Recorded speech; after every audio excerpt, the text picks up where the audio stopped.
Mga kapuso, makulimlim ba o di kaya'y umulan sa inyong lugar?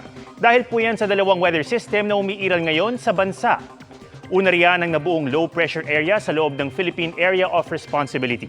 As of 3 p.m. kanina, nasa 440 kilometers east ng Davao City ang LPA ayon sa Pag-asa. Yung trough nito ang nagdadala ng ulan sa Eastern Visayas, Caraga at Davao Region.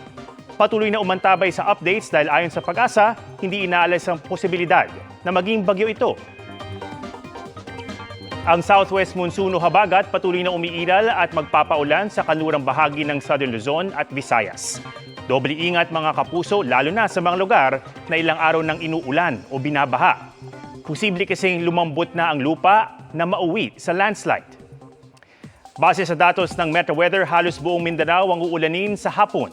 May heavy to torrential rains sa Zamboanga Peninsula, Soxargen, Barm at ilang bahagi ng Davao Region. Magpapatuloy ang ulan na yan hanggang gabi. Umaga naman bukas ang ulan sa Samar Provinces. Pagsapit ng hapon, may heavy to intense rain sa halos buong Visayas, partikular sa Panay Island, Negros Provinces at Cebu. Sa hapon o gabi din ng ulan sa Luzon tulad sa Palawan, Mindoro, Bicol, Central Luzon at Cordillera.